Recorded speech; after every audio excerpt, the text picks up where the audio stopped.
If anybody in the back is still looking for some seats, there are 3 seats here, 2 seats over here, so there's still some space in the front. First of all, thank you so much for coming. We're really excited to have you all here, and we want you to stay. We're going to have Nathan speak first. We're going to have a workshop where we're actually going to get to practice some innovation principles right now, this night. And then at the very end, we're going to spend a couple of minutes on what the Innovation Academy exactly is, some of the events we have coming up, and how you can get involved in the Innovation Academy as a director or a VP. So let's just go ahead and invite Nathan Furr. Just really quick, Nathan Furr is a professor here of entrepreneurship in BYU. He's actually the main professor, the main faculty running the new Crocker Innovation Fellowship program here at BYU as well. He's a PhD from Stanford he focused on entrepreneurship and strategy, and he just wrote a book.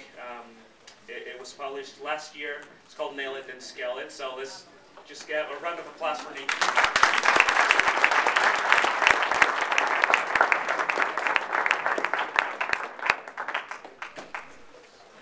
That's great. So holding this microphone, I feel a bit like a talk show host.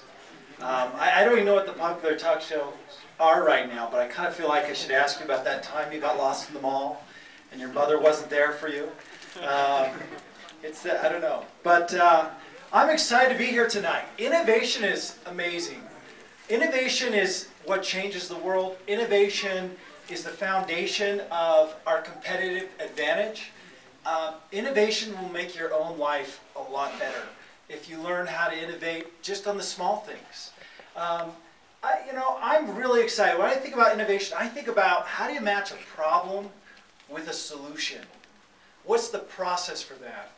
And so just to kick us off, though, I have to highlight how what you might know about innovation and entrepreneurship, I'm going to use those 2 terms interchangeably, because to me entrepreneurship is, how you create value with an innovation. We have to motivate how or why what you might know about innovation could be wrong. And it's not your fault. It's nothing you did wrong. It has to do with the nature of universities, with what we study, and what we're discovering now about innovation. So I want to share with you, and again, I write in entrepreneurship on here. I mean innovation as well, same thing. 3 myths about entrepreneurship for you guys. Number 1, I know we have a broad spectrum of folks here. Who here is from the engineering college? All right. I will say, I love engineers because they can do stuff. They can make stuff. I'm not an engineer myself. I did get my PhD in an engineering school, though. Isn't that weird? Whoa, kind of interdisciplinary. I'm actually in the business school. Who's from the business school? All right, well represented. Hopefully this isn't redundant. If so, you can just nod off and go to sleep, And we'll talk about that time you got lost in the mall afterwards. Who here is from humanities? All right, guess what? Secret confession. I'm an English major, undergraduate, so you guys can innovate too. In fact, one of my friends is an English major. That guy is a very wealthy, successful individual. So, tech entrepreneur in Silicon Valley right now. Let's see. How about physical and mathematical sciences?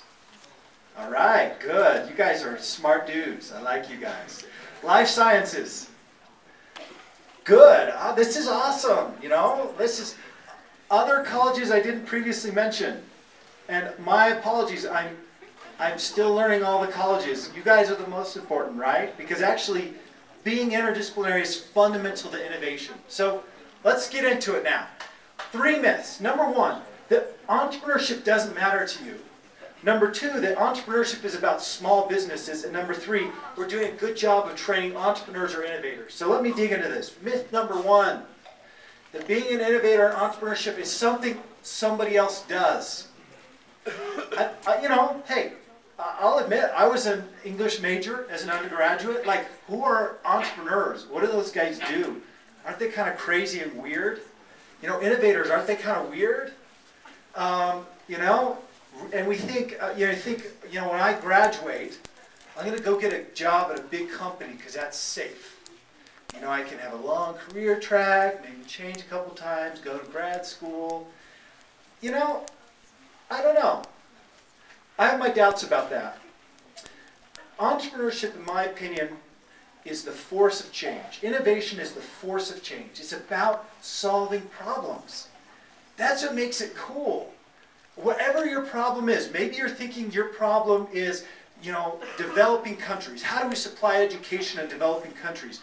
Maybe you're thinking the problem is, how do we make it so students can get jobs out of school easier? Maybe your problem is, I'm really busy and I'm going nuts and I don't have time. Maybe your problem is, you know, fast forward a couple of years, I've got a 12-year-old and I'm having problems. You know, all those are problems you can solve with innovation. And if you remind me, I'll tell you an example of a friend who solved a problem with a 12-year-old with innovation. It's all about the creation of new opportunities. And if you think that the place to be is the big companies, that's the safe place, I just want to share some data with you. In a study of the Fortune 1000, so the top 1,000 firms in the world from 1973 to 1983, if we look at those, and we look at the previous 10 years, 35% of those companies fell off the list. That means 35% of the companies that were in that decade were replaced by new companies. From 1983 to 1993, 45% of the companies were replaced in that decade. 93 to 2003, 60% of those big companies fell off the list. 2003 to 2011, we're looking at potentially a 70% replacement rate. What does it tell us? It tells us the world's becoming more dynamic, that the big companies you thought were the safe places are actually kind of the places that come and go.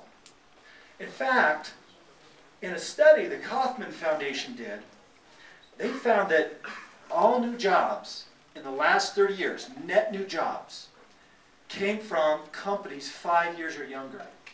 So it came from the innovators, from the entrepreneurs, not from the IBMs of the world. That's not where the jobs are coming from. And you know what? It's not where the cool stuff is coming from. I mean, I know there's probably some accounting folks in here, and I don't mean to offend you, but like, you know, accounting's cool. They'll tell you it's the language of business, and it's true accounting is important, but, you know, I want to be out there creating new stuff, doing new things. And so maybe you should be an innovator in accounting. You can actually do that. You could think, gosh, what kind of things are we not measuring? For example, how do you sniff out fraud? Now that would be being an innovator in accounting. Why does this matter? If we wanted to, for example, take unemployment down to 4% per year, we would have to create, every year, 100 new companies that each reached $1 billion in value. Whoa! That's a lot of companies. And the only way we're going to get that is if we get really serious about practicing innovation. I can tell you in your careers, being able to innovate will be the most important skill you could have. So myth number 2, that entrepreneurship is about small business. That innovators kind of like start small businesses and that's what they do. No way. That's a little sub-segment. Yeah, small businesses matter. Yeah, my dad ran a small business. I know all about it. I worked for him. I hated it. You know, I survived. We can do the talk show afterwards. We can give each other a hug. You know, small business is just a segment of innovation and entrepreneurship. In fact, most of the time, small businesses think like the next dry cleaner. Actually, not all that innovative at all. When you get real innovation, you start to get into the space of over here, on this, you know, these 3 bubbles. So a scalable startup. So this is like one of the spaces I really love, which is you solve a problem that has a big impact on the world. And it's not just, you know, local, it's something that you grow, and the goal is not to earn, you know, $500K a year to survive and pay your employees. The goal is bigger. You know, that's the $1 billion company goal. And it could be all over the world, even though you operate it from your town. Similarly, social entrepreneurship, really important area. Remember I said innovation is about solving problems? It's about, you know, there are lots of social problems to solve with social entrepreneurship. And corporate entrepreneurship, of course, is in the big companies. How do we keep those big companies alive so they don't fall off? The Fortune 1000. Last myth, that we're actually doing a good job training innovators and entrepreneurs. Now this may seem like, wait a second, I'm paying tuition. Don't you guys know what you're doing? Like, you know, what do you mean why are you questioning your ability to teach innovation? Let me share a little test with you guys since since I'd love to give tests. You know, it's like my favorite thing, right? No, we'll have the talk show afterwards. So when was the first large corporation formed? Think about these for a minute. When was the first business school formed? So if we think about a large corporation, when was the first school to train the managers for that formed? When was the first MBA granted? And last of all, why should you care? Yeah, it's a good one. So if we think about it, you could arguably say the first really big corporation was in the 1600s, the East India Trading Company. And it was really a forerunner. We don't really see big companies until the Industrial Revolution. When the Industrial Revolution, technology transformed the entire landscape of business as we know it. Before that, most businesses, most people worked in little groups of 30 people at most. But then when you get technology, suddenly you get textile mills and railroads and automobiles and oil and all those things form into big companies. And we have to train people to run those companies. We call them managers. We have to train these folks to make who are going to help the trains run on time and figure out where we should go, how many models of a particular car we should produce. So, gosh, that seems pretty important. First corporation, 1600s. When did we form the first business school? 1880s, almost 300 years later. It took us that long. First MBA, 1908. I mean, we're like 100 years off from that. My point is, why should you care? It took a long time for folks to figure out what is management and how do we train managers. And we got really good at training managers. So most of you, hopefully many of you have heard me tell this story, but there's this very suave-looking gentleman on the left, Mr. Sloan, Alfred Sloan, known today as the father of the modern corporation. For you guys, if you watched PBS growing up, the Sloan Foundation. You've heard a lot of these things. Sloan was the man who took General Motors and made it the model corporation of its era. I know we could laugh at that a little bit today, but there's a period when General Motors was the bomb. It was as good as it gets. And it was Mr. Sloan who did that. He made it that good, and he died rich and famous. The guy on the right, the cap, his name's Billy Durant. By show of hands, how many people have heard of Billy Durant if you haven't heard it from me? Like 1 or 2 people. That's okay. Here's the thing. He's the guy who founded General Motors. He was the innovator. He was the entrepreneur. And you know what? He didn't just found that. Before he even got into General Motors, he founded a horse and buggy company. And he said, people are selling horse and buggies. But what if he kind of did what we know today? If you ever go buy a car and it has what you call options on it, or like, you could get an Altima and there's like an XL and an SE and a QTR or whatever they are. I mean, all kinds of crazy letters, right? But the idea is we could make a little more money by selling people fancier models with a few extra things. He did that in horse and buggies. So he innovated on the standard model and he made millions. And then he saw cars. He said, that's going to really take off. So he founded General Motors, and he built it up to be a really successful growing business. He was a really good entrepreneur. He was a bad manager. Weird. And the board kicked him out. He was so mad about it. He went and founded this little no-name startup called Chevrolet. And he built that up, repurchased control of General Motors. Great entrepreneur. Bad manager. The board kicked him out a second time. And that's when Alfred Sloan took over. Now, all you guys know Alfred Sloan. If you take any business school classes, you'll probably get trained in the kind of ideas that made Sloan successful. But few of you have heard about Billy Durant. And if you go to a business school, you probably won't learn a lot about the things that made Billy Durant successful. And that's because business schools have, in the past, been focused on how do we train managers. And my argument to you is that how we train Billy Durant and how we train the innovators is something a lot different. Because our ideas about innovation and entrepreneurship, they come from, I'm just going to skip through these, they come from how we manage these big firms. That was the big problem. How do we get more? I mean, in 1850, the president of Harvard, they didn't even have a business school, right? Over half their entire university class was going into management. So we worked really hard to develop all these ideas around how do you manage, how do you make trains run on time, how do you optimize the way we shovel iron into a furnace. And we got really good at it. And then in about 1970, 1980, on business school radar, was this crazy thing called entrepreneurship. People said, what do we teach? And they said, well, gosh, you know, new businesses are just little versions, that little plant there, of a big company. So we should just take all our ideas about how we manage big companies and we should throw it into entrepreneurship, and that's what we should do. So for example, you know, in a big business, we do strategic planning. Therefore, in a little business, we should do business planning. We should write a business plan. That should be the first thing you do.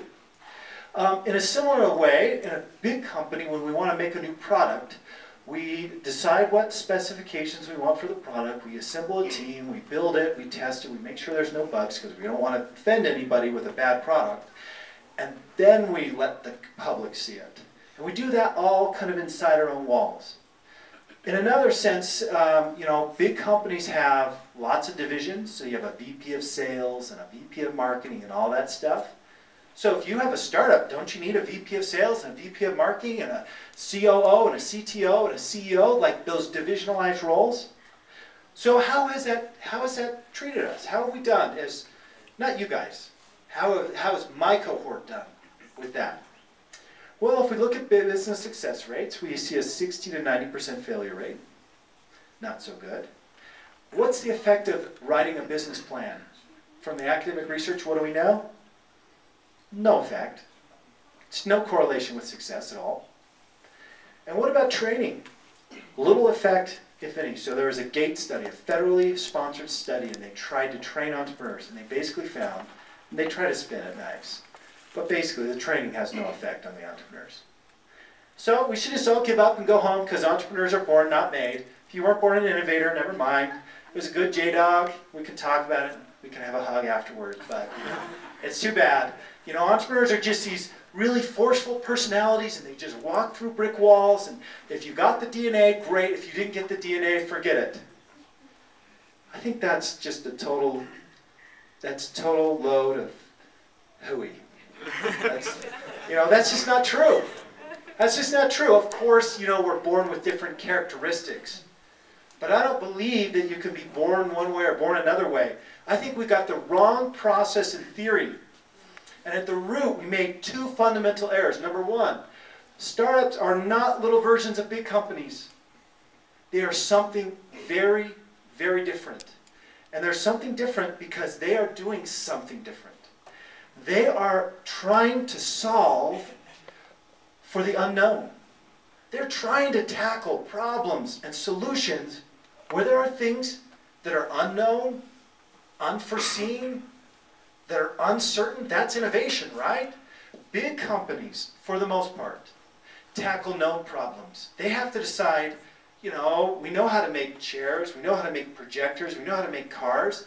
You know, how do we optimize that? How do we make it efficient? And my argument is that the process for managing the unknown is a lot different than managing the known.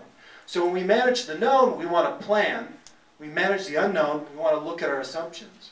When we manage the known, we want to focus on executing. When we want to manage the unknown, it's all about experimenting. It's about optimizing and maximizing versus satisficing. It's just good enough. And minimizing. It's about learning to change versus persisting. It's a different set of skills. Not one we teach well, at least in business schools. I know the engineers have figured this out already, so they can help us all out. But not one that we've done a good job of. And so what we're going to talk about tonight, the Innovation Academy going forward, is about training you with these skills. And I'll just give you a little precursor. A colleague of mine who's taken the skills that we're talking about, I talk about it in the book I wrote, He went and got a job at a big corporation thinking, well, you know, life's over. You know, all that stuff about innovation, never mind, I'm just going to go sit in my cubicle and, you know, dream and daydream about the time I got lost in the mall. No, actually, big companies have to innovate too. And so he got put on this team tasked with innovation. And you're going to hear about this process, but he sat down and they started saying, well, we got to go, we got to develop this new product, so let's make this big plan. And he just started saying, well, gosh, what are our assumptions? How could we test those as quickly as possible? What kind of data would we need? And like people like looked at him and like he had superpowers. Like, oh my gosh, you are so smart. You know, seriously, when I have people come to the office, like, this is like, you know, I'm going to give it away right now, but the thing that makes me, like, that is so easy and so, but so, like, you know, makes me look really smart is they'll come in, oh, I've got this business idea, and I'll say, well, have you talked to any customers about it? Like, you know, what you need to do is test your assumption with customers, and they're like, oh my gosh, you're so right. And it's like, it's so easy, but when they go and do it, and then they come back, they're like, oh my gosh, I can't believe what I figured out. It was amazing. So that's the kind of stuff we're talking about. So I'll quit the yapping. And I want to give you guys, let's practice. So we're going to do a challenge. It's called the Marshmallow Tower Challenge. And you're going to form into teams of 4 to 5. And this is, you know, let's get up, shake it up, move around. And your goal is going to be to build the tallest freestanding structure with the marshmallow at the top. So you're going to get 20 sticks of spaghetti, 1 yard of string, 1 yard of tape, and 1 marshmallow. Again, you want to build the tallest structure. It can be on the floor, it can be on the table. If it's on the table, it can only be from, like, you're going to measure from the surface of the table up. It has to be freestanding, so you can't like hook it into the ceiling or tape it to a chair or something like that. The marshmallow has to be whole and complete at the top, so you can't chew it into bits or, you know, put it at the bottom. It has to be at the top. You got to put it at the top. And we're not going to do joint ventures, corporate acquisitions, any of that stuff. So you'll have 10 minutes to build the tallest structure. So, where are our supplies? Okay. I'll turn it over to these guys. They'll explain the details.